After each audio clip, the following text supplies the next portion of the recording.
In this tutorial, you're going to learn how to do the boxed block stitch. It's actually very, very simple. There's two lines basically to this project. There's the line that creates the gaps, and then there's the line that creates the box looking shapes.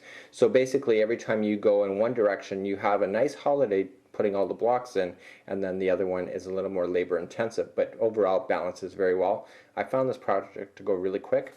You can also try to attempt to change your colors, but you'll have to be kind of tricky and try to be inventive on hiding your stragglers when it comes to changing the colors at the end. And you can't just carry a color, because if you go this way with black then change the red, the black is still sitting over here, so you wouldn't be able to do it here. So you will have to cut your strings, and this is how you do the boxed block stitch. Hello, my name is Michael Selleck, and I'm the creator of Mikey's Mail. Together with my friends at All Free Crochet, we'd like to present the boxed block stitch. So we're going to start off with our slip stitch, as always, slip knot, and we're just going to put it onto your hook. In today's tutorial, I'm using the Bernat 4-ply Super Value yarn. I'm using a size J wooden hook.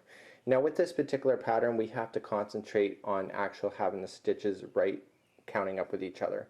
So the actual stitch count is 5. So no matter what you do, keep it in groups of 5. So this is already considered 1, 2, 3, 4, and 5. So instead of getting your calculator and calculating how big that you're going to want it, just determine, is it big enough? If it's not, continue along.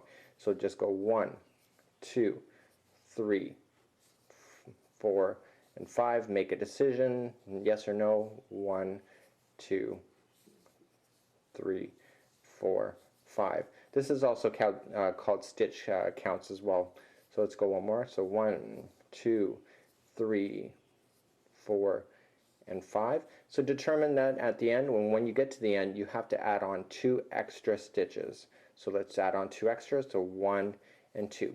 So no matter what distance you went along, keep it in groups of 5, then add 2 at the final.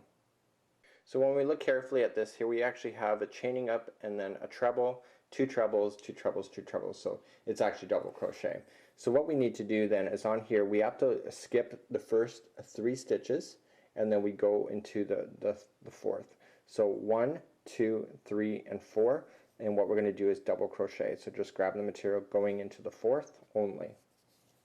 Pull through 2 and 2. So then the chain there that we added, and this double crochet is the 2, just like I said that it would be. So now we chain 3, so 1, 2, 3, we're creating this gap, and so then we go back to the chain and then we skip to the fourth one. So 1, 2, 3, and 4. So just double crochet, so grab the material going into the fourth. So we're going to continue to do that all the way to the end. So let's just do, so we actually had to put another one side by side. So grab the material, go into the next stitch on the chain, put another double crochet in, and then chain your 3 again. So 1, 2, and 3, and then go on to the bottom, 1, 2, 3, and 4, go into the fourth one for a double crochet. And then we'll just double crochet that. So continue along. What we'll do is I'll skip along to the actual end of the project, the end of the line, and then we'll show you how to finish the line and then carry on to the next. So continue along. So I'm coming up to the end, and you know what? I might have miscounted or something along the way, and this is pretty normal for crochet. So if you didn't get it perfect, this is actually great for you, because what I'm going to show you is a little trick that I would do. And so I'm good at what I do, but sometimes you do make mistakes, especially if you're distracted. So just put in your 1 as you normally would, and then just slip another one into there to always equal your 2.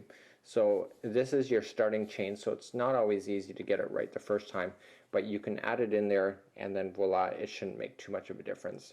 And let's carry on with your next part of this. So what we're going to do is just turn the project, just like so. And so this is going to happen every time you turn this project. Do you see how the gaps line up with each other and the boxes line up with each other? It's going to be the exact same. So every time you turn, this is exactly what you're going to do. You're going to chain up 3, so 1, 2, and 3, and then you're just going to double crochet 5 times into this gap itself.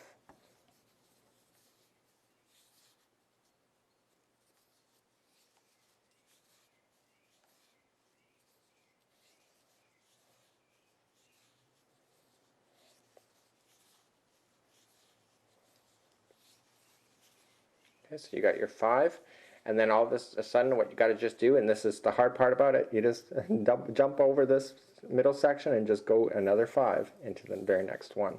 So it causes, as you can see, it kind of pulls it together in between, and that's why. So that was 1, so we just want to put another 4 in there. So 2, 3, 4, and 5. So just continue to do that all across the line. Just every time you get to the next, get in your 5, just jump to the next gap and put another 5. And then I'll catch up at the end of the line, and then we'll show you how to turn again and continue along with this project. So we just finished the 5 on the very last one, but we're not quite done yet. What we have to make sure is that we have to add on an extra. So what we've got to just do is just double crochet into the final chain that you saw there, and where we chained up, just double crochet in. Do not go into the gap. Okay, that's the biggest mistake. Don't go into the gap, go into the actual stitch. If you go into the gap, you'll pull the material apart and it will look very obvious. So there you go, there's your next line. So all you need to do to go to the next line is just turn it again, and now we're going to create the gaps again. So to create the gaps, we're just going to chain up 3. So 1, 2, and 3. So that counts as one of the double crochets, just like it did down here. And now we're just going to double crochet into the very next stitch available on the line.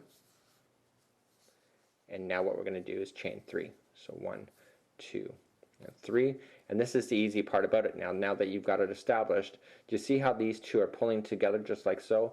You're going to put 2 double crochets in. One is going to be on the very last one of this particular box set. So it's 1 double crochet. And the other one, right side by side, is going to be on the first one of the very next one. And then in between each one gets 3. So 1, 2, and 3. Okay, and so then again, it's the last one of this box set gets the 1 double crochet, and then the first one of the next box set gets the next one, and then we jump again. So continue that to the rest of the line, and then we'll catch you back up at the end. So at the end of the line, what we're going to do is you got to put in your 2 as you like you did. So 1 is going to be in the last of this box set, and the second one will be right into the chain up that you did. And make sure you go into the chain stitch, not the actual gap that is in between like there. It makes a huge difference. People really have no idea on the difference that makes. So now you got your 2 in, and now you basically turn again and chain up your 3. So 1, 2, and 3, and now you want to just jump in and start putting your 5 in. So basically that was the box block stitch. Very, very simple idea, very quick. And in one of the lines it's a holiday, and the other one, like this one, it's more labor intensive. But overall a very quick project if you're looking to do something quick, simple, and yet still looks amazing.